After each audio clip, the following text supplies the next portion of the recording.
उपचुनाव के नतीजों से पहले मध्य प्रदेश में आरोप प्रत्यारोप की राजनीति शुरू हो गई है। कमलनाथ के उनके विधायकों के खरीद फरोख्त के आरोपों के बाद अब मुख्यमंत्री शिवराज सिंह चौहान ने कमलनाथ पर बड़ा हमला बोला है।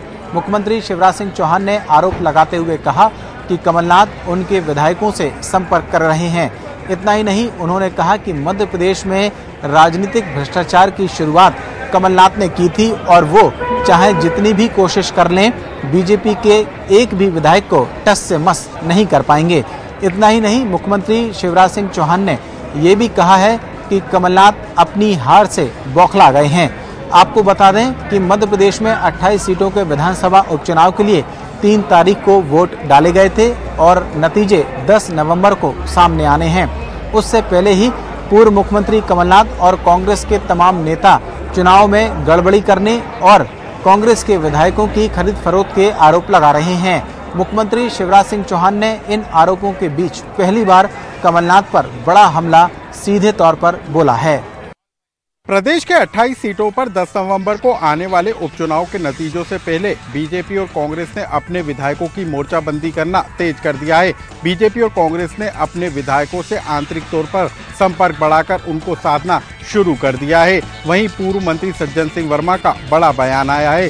सज्जन सिंह वर्मा के मुताबिक नतीजों के बाद बीजेपी के अंदर बड़ा बिखराव देखने को मिलेगा और इसी विस्फोट से बचने के लिए बीजेपी ने अपने विधायकों को एकजुट रखने के लिए सीहोर के 2 रिसोर्ट बुक किए हैं। वहीं कांग्रेस नेता के बयान पर बीजेपी ने पलटवार बोला है। बीजेपी के मुताबिक बीजेपी पार्टी के सभी विधायक एकजुट हैं और उन्हें किसी रिसोर्ट में रखने की जरूरत नहीं है। बीजेपी के मुताबिक कांग्रेस हार की हताशा के चलते इस तरीके का बयान दे रही है। दरअसल मार्च महीने में सत्ता बदलने के दौरान बीजेपी और कांग्रेस ने अपने विधायकों को एकजुट रखने के लिए रिसोर्ट बुक कर दिए थे और लंबे समय तक विधायक अलग अलग रिसोर्ट में रुके थे और यही कारण है कि अब 10 नवंबर को आने वाले नतीजों से पहले एक बार फिर अपने विधायकों की मोर्चाबंदी करने की कोशिश की जा रही है ताकि कोई विधायक संख्या में कम ना हो जाए और सत्ता में बने रहने और सत्ता में वापसी करने के लिए विधायकों का टोटा ना हो जाए।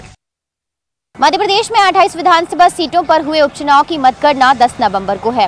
कोरोना संकट काल के चलते इस बार मतगणना की व्यवस्थाओं में बदलाव किया गया है। मतगणना स्थल पर इस बार पार्टियों के एजेंटों को प्रवेश नहीं दिया जाएगा। वहीं कांग्रेस का कहना है कि मतगणना हॉल में एजेंटों के सामने ही मतगणना की जाएगी। 28 सीटों पर हुए उपचुनाव की मतगणना 10 नवम्बर को है। कोरोना गाइडलाइन का इस बार पालन कराया जाएगा। इसके लिए मतगणना हॉल में प्रत्याशियों के एजेंटों को प्रवेश नहीं दिया जाएगा। मतगणना हॉल के आसपास भी एजेंट नहीं बैठ सकेंगे। भीड़ से बचने के लिए मतगणना हॉल में कम से कम लोगों को प्रवेश दिया जाएगा। मतगणना हॉल में 7 से 8 टेबल लगाने के निर्देश दिए गए हैं। एक टेबल से दूसरी टेबल के बीच करीब 6 फीट से ज्यादा की दूरी रखी जाएगी। मतगणना स्थल पर भीड़ को कम करने के लिए और सोशल डिस्टेंसिंग का पालन कराने के लिए कम से कम 4 हॉल की व्यवस्था कराने के चुनाव आयोग ने रिटर्निंग अधिकारियों को निर्देश दिए हैं। चुनाव आयोग प्रत्येक मतगणना टेबल की माइक्रो वीडियोग्राफी कराएगा। हर मतगणना हॉल में सीसीटीवी कैमरों से निगरानी रखी जाएगी। मतगणना स्थल पर इस बार ज्यादातर काम ऑनलाइन ही होगा। हर चरण की मतगणना की जानकारी ऑनलाइन होगी। ये जानकारी हर 2 घंटे में चुनाव आयोग की वेबसाइट पर अपलोड की जाएगी। हालांकि मतगणना स्थल पर इस बार एजेंटों को अंदर प्रवेश नहीं दिए जाने को लेकर कांग्रेस का कहना है कि इस तरह की बात जरूर सामने आई थी और इसको लेकर राज्यसभा सांसद दिग्विजय सिंह और एडवोकेट विवेक तनखा ने राज्य निर्वाचन आयोग के सामने अपना पक्ष रखा है। एजेंटों के सामने ही मतगणना की जाएगी।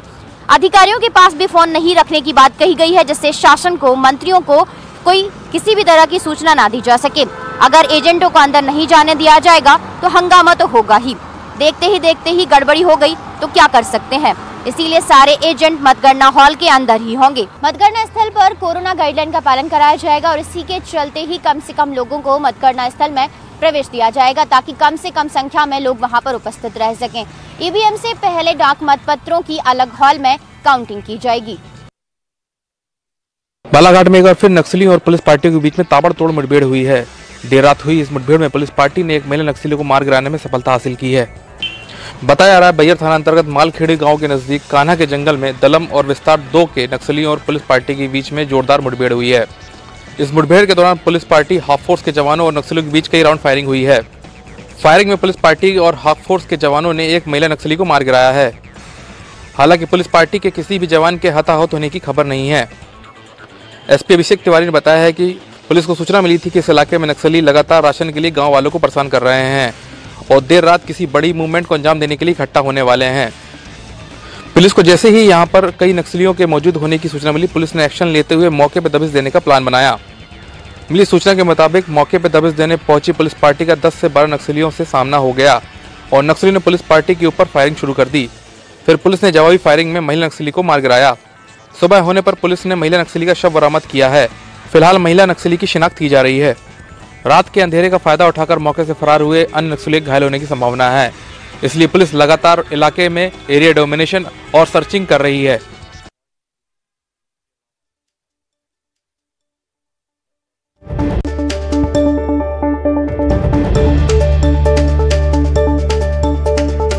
प्रहलाद को बचाने की कवायद लगातार जारी है। बुधवार से बोरवेल में प्रहलाद फंसा हुआ है। आर्मी, एनडीआरएफ, एसडीआरएफ का रेस्क्यू चल रहा है। प्रहलाद की सलामती के लिए लगातार दुआएं हो रही हैं। निवाड़ी से इस वक्त की सबसे बड़ी खबर, कुछ देर में प्रहलाद को बाहर निकाल लिया जाएगा।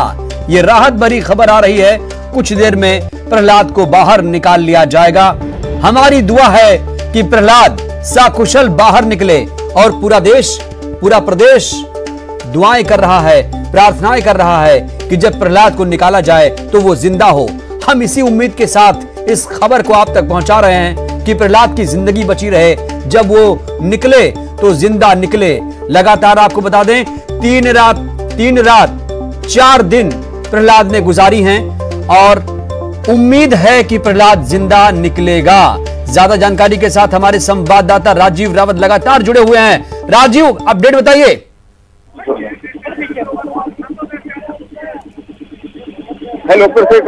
हेलो राजीव, पूरी अपडेट, पूरी खबर।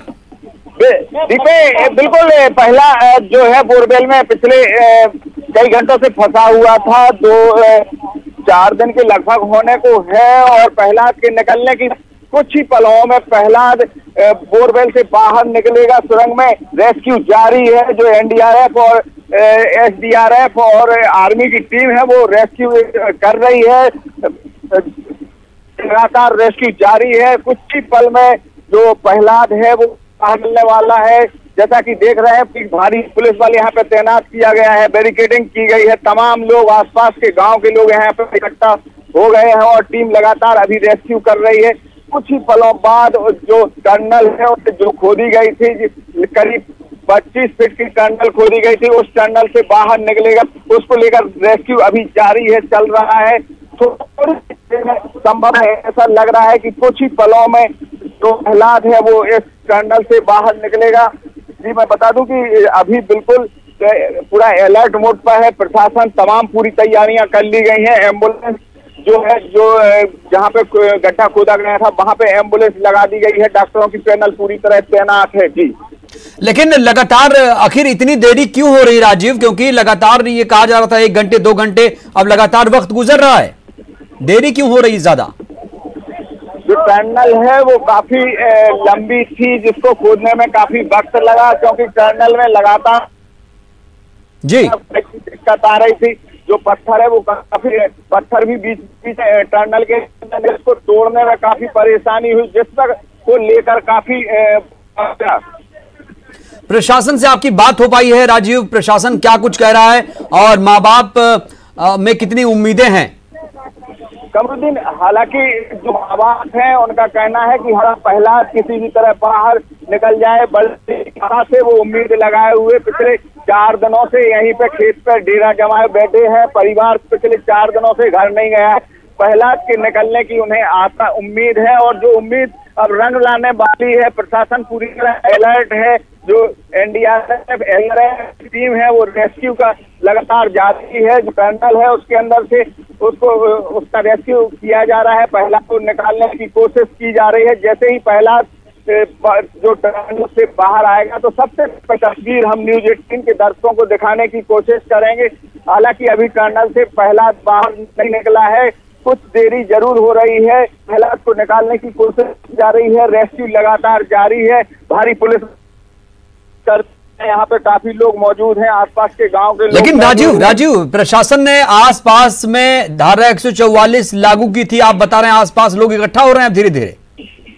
क्योंकि आसपास के लोग बड़ी ही आशा से, उम्मीद से एक झलक पाने को लेकर बेताब है। प्रशासन ने जरूर अलर्ट किया था, धारा 144 लागू की थी, लेकिन इसके बावजूद भी यहाँ पे लोग काफी संख्या में पहुंच रहे हैं। और प्रहलाद जो पिछले कई घंटों से बोरवेल में फंसा हुआ था और उसकी जो पूरे देश में मन्नतें और दुआएं मांगी जा रही थी, क्योंकि प्रहलाद किसी भी तरह कर्नल से बाहर निकले और भगवान से लोग यही प्रार्थना कर रहे थे कि वो सुरक्षित हो। इसको लेकर लोगों को एक आस जरूर है, जिसको लेकर एक झलक लोग पाना चाहते हैं कि आखिर प्रहलाद कैसा बच्चा था, कैसे वो गिरा था, क्योंकि प्रहलाद की वो तस्वीर हर कोई अपने आंखों में कैद करना चाहता है। कमरुद्दीन, राजीव, लगातार कैमरे से भी निगरानी की जा रही थी, ऑक्सीजन सिलेंडर भी लाया गया था, ऑक्सीजन पहुंचाने की कोशिश थी। बॉडी में कोई मूवमेंट और कोई हलचल, इसको लेकर कोई जानकारी?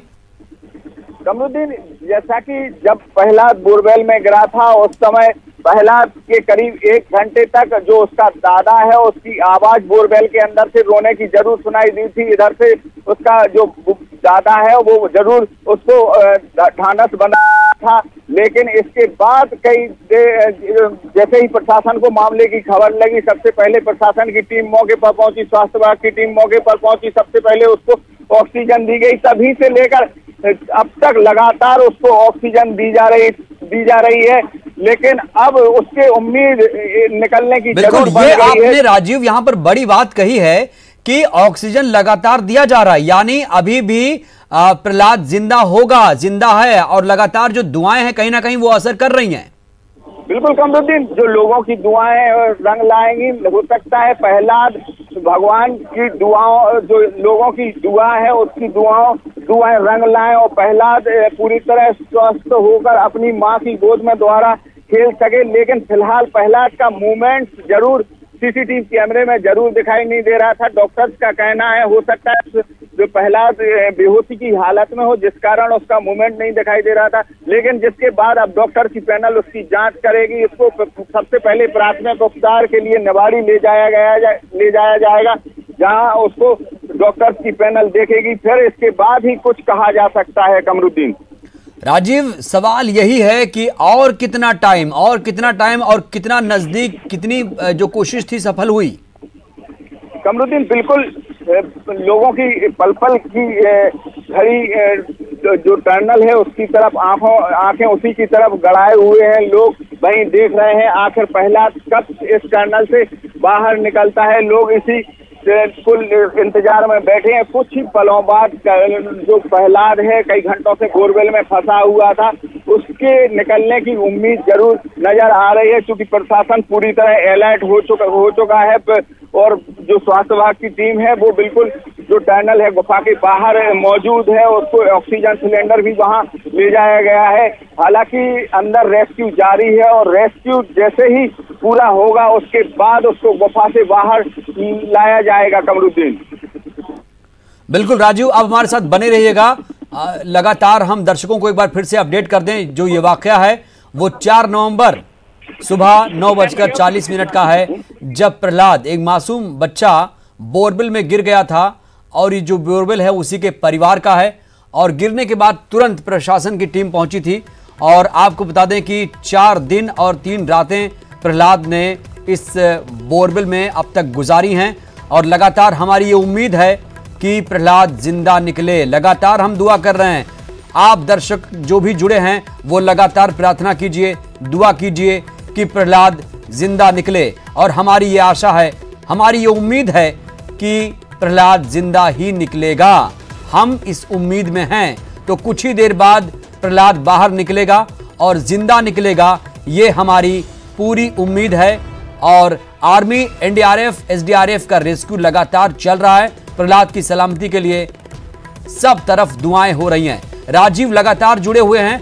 राजीव, जब शुरुआत हुई थी रेस्क्यू की, तब थोड़ी जो संसाधन थे वो थोड़े कम थे, लेकिन जैसे जैसे ये मामला गंभीर होता गया उसके बाद लखनऊ से भी सेना को, एनडीआरएफ टीम को बुलाया गया और जगहों से भी बुलाया गया। उसके बाद वक्त लगा, लेकिन अब जाकर जो रेस्क्यू हो सुचारू हो पाया है?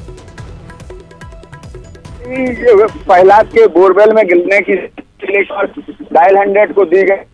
डायल 100 की टीम मौके पर पहुंची थी, उसके बाद पुलिस की टीम मौके पर पहुंची थी, जिला प्रशासन के अधिकारी मौके पर पहुंचे थे। जो सबसे पहले उसको प्राथमिक उपचार के लिए ऑक्सीजन सिलेंडर द्वारा बोरवेल में डाली गई थी, ताकि जो प्रहलाद है उसको लगातार ऑक्सीजन मिल सके। और इसके बाद जब प्रशासन ने सबसे पहले जो आर्मी है उसको सूचना दी, आर्मी ने मौके पर पहुंचकर कुछ ही घंटों बाद मौके पर पहुंचकर आर्मी ने रेस्क्यू शुरू कर दिया और 60 फीट बेलर में गड्ढे की खुदाई शुरू कर दी। इस गड्ढे को खोदने में काफी वक्त लगा। उसके बाद जो टनल खोदी गई, जो करीब 25 फीट की टनल खोदी गई, उसमें भी कई अड़चने आई, लेकिन वो अड़चने आखिरकार रंग लाई, टनल पूरी खोदी गई। अब उसका रेस्क्यू जारी है। कुछ ही देर में जो बोरवेल में करीब 80 घंटे से ऊपर प्रहलाद को फंसे हुए हो गए थे, करीब 60 फीट बीच में बोरवेल में प्रहलाद फंसा हुआ था। अब लेकिन राजीव खुदाई में आखिर इतनी दिक्कतें क्यों आ रही हैं? क्या ये जो इलाका है क्योंकि ड्राई इलाका है, आमतौर पर जो ये चंबल का इलाका है राजीव वो ड्राई है, यहाँ पर पानी जो है वो बहुत नीचे स्तर पर रहता है, क्या सख्त जमीन थी? बिल्कुल कमरुद्दीन, जमीन सख्त है, जिस कारण से जो टनल है उसको खोदने में काफी परेशानी आई। लेकिन करीब जब गहराई भी ज्यादा है, 60 फीट है, जिसको लेकर जो मॉइस्चर है, नमी भी आई और थोड़ा थोड़ा पानी का रिसाव भी होने लगा। जो भी और जिस खुदाई हो रही थी वह टनल काफी सक्रिय खोदी गई, क्योंकि ऊपर से मिट्टी न ढह जाए इसका भी ध्यान पूरी तरह रखा गया। बड़ी ही बारीकी से टनल को खोदने का काम किया गया। खुदाई में जरूर समय लगा, अभी रेस्क्यू जारी है, रेस्क्यू अभी चल रहा है और उसको निकालने की कवायद अभी तेज हो गई है। प्रशासन पूरी तरह अलर्ट है, यहाँ पे भारी पुलिस बल तैनात किया गया है। कुछ ही पलों में कमरुद्दीन जो प्रहलाद है कई घंटों से बोरवेल में फंसा हुआ है, उसके निकलने की उम्मीद बरकरार होती जा रही है। बिल्कुल राजीव, उम्मीद बरकरार है और हम ये उम्मीद ये भी करते हैं कि जिंदा निकलेगा प्रहलाद, क्योंकि दुआएं हो रही हैं लगातार, चारों तरफ प्रार्थनाओं का दौर भी जारी है। राजीव, जानना चाहूंगा प्रशासन जो है वो परिवार को किस तरीके से ढांढस बंधा रहा है?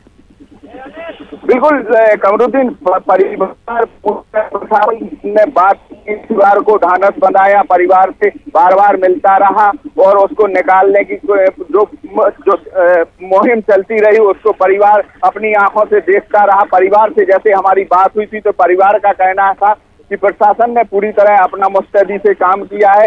जो काम रेस्क्यू की टीम कर रही है हम उस काम से खुश हैं, लगातार काम चल रहा है। हालांकि इस काम में देरी जरूर हो रही थी, लेकिन देरी का कारण भी है कि काफी गहरा गड्ढा खोदा जाना था, उसके बाद टनल को बनाया जाना था, जिसके बाद रेस्क्यू किया गया। लगातार टीम अपना काम करती, बिल्कुल, तो लगातार टीम अपना काम कर रही है। राजीव, आप इस पूरी खबर पर नजर बनाए रखिएगा, क्योंकि आप कह रहे हैं कि जो माँ बाप हैं वो भी ज्यादा बेसब्र नहीं हो रहे हैं, वो भी पूरा सपोर्ट कर रहे हैं। रेस्क्यू टीम जिस तरीके से काम कर रही है वो भी चाह रहे हैं कि जो काम हो रहा है सही हो रहा है, और प्रहलाद के लिए दुआओं का दौर तो चल ही रहा है। हम ये उम्मीद करते हैं कि प्रहलाद जिंदा निकलेगा, क्योंकि प्रार्थनाओं का दौर, दुआओं का दौर पूरे देश प्रदेश में लगातार जारी है।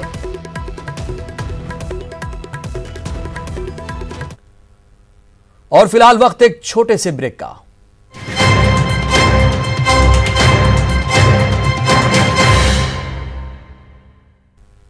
ब्रेक के बाद हाजिर हूं, तो हम लगातार प्रहलाद की बात कर रहे हैं, प्रहलाद के लिए दुआएं कर रहे हैं। रेस्क्यू ऑपरेशन लगातार चल ही रहा है, 80 घंटे का वक्त गुजर चुका है। प्रहलाद को बचाने की कोशिशें लगातार की जा रही हैं और 4 दिन 3 रातें प्रहलाद ने बोरवेल में गुजारी हैं। आस अभी टूटी नहीं है, उम्मीद अभी बाकी है, प्रहलाद को बचाना है।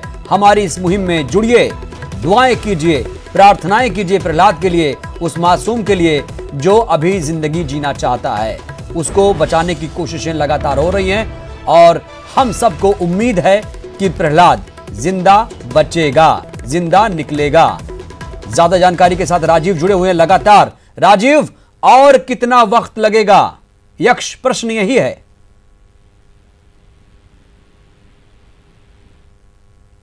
राजीव, आवाज आ रही है आपको?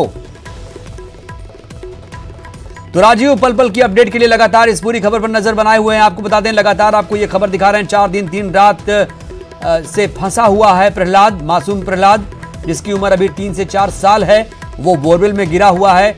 4 नवंबर की यह घटना है और 4 नवंबर से लगातार एनडीआरएफ, एसडीआरएफ, सेना की टीम, पुलिस प्रशासन, तमाम जो प्रशासनिक अधिकारी हैं, एसडीएम, एडीएम, वो यहां पहुंचे हुए हैं। एसपी भी पहुंची थी। तो लगातार कोशिश लगातार चल रही है, प्रार्थनाओं का दौर भी चल रहा है और उम्मीद अभी बाकी है कि बस प्रहलाद जब निकलेगा तो जिंदा निकलेगा, जिंदा बचेगा, क्योंकि लगातार उसके लिए दुआओं का दौर जारी है। प्रहलाद को बचाने की कोशिशें लगातार की जा रही हैं और 80 घंटे से, आपको बता दें 70 घंटे से ज्यादा का रेस्क्यू चला और अभी भी रेस्क्यू चल रहा है। एम्बुलेंस भी तैयार है क्योंकि प्रहलाद फंसा हुआ है, जाहिर सी बात निकलेगा तो उसे इलाज की जरूरत पड़ेगी और वो निकलेगा तो जिंदा निकलेगा, ये हमारी उम्मीद है और हर किसी की उम्मीद है कि प्रहलाद जिंदा बचेगा। निवाड़ी से ये आपको बता दें बड़ी खबर दिखा रहे हैं। मिशन प्रहलाद 70 घंटे से लगातार चल रहा है। प्रहलाद तक टीम पहुंच चुकी है, बस कुछ ही देर का इंतजार है। आपके सामने ये 4 तस्वीरें हम दिखा रहे हैं। रेस्क्यू ऑपरेशन की लगातार कोशिशें की जा रही हैं, प्रहलाद को बचाने की कोशिशें लगातार की जा रही हैं। प्रहलाद ये जंग जरूर जीतेगा और इस जंग को जीतने में दुआओं का, प्रार्थनाओं का बहुत बड़ा रोल रहेगा। आप लगातार प्रहलाद के लिए दुआएं कीजिए, प्रार्थनाएं कीजिए। हम भी ये उम्मीद करते हैं कि प्रहलाद जिंदा निकलेगा। एक मासूम जो लगातार मौत के कुएं में फंसा हुआ है, उसे बचाने की कोशिशें लगातार की जा रही हैं। प्रहलाद तक टीम पहुंच चुकी है। ये बड़ी राहत भरी खबर है अपने आप में, क्योंकि लगातार जो रेस्क्यू ऑपरेशन चल रहा था, पहले पैरेलल एक गड्ढा खोदा गया, उसके बाद टनल बनाने की प्रक्रिया शुरू हुई और अब ये खबर मिल रही है कि प्रहलाद तक जो टीम थी, रेस्क्यू टीम थी, वो पहुंच चुकी है। कुछ ही देर का इंतजार और जब प्रहलाद को जिंदा बचा लिया जाएगा। निवाड़ी से ये बड़ी खबर, जो मिशन लगातार चल रहा है, वो आप तक पहुंचा रहे हैं। प्रहलाद के लिए लगातार प्रार्थनाओं का दौर भी लगातार जारी है।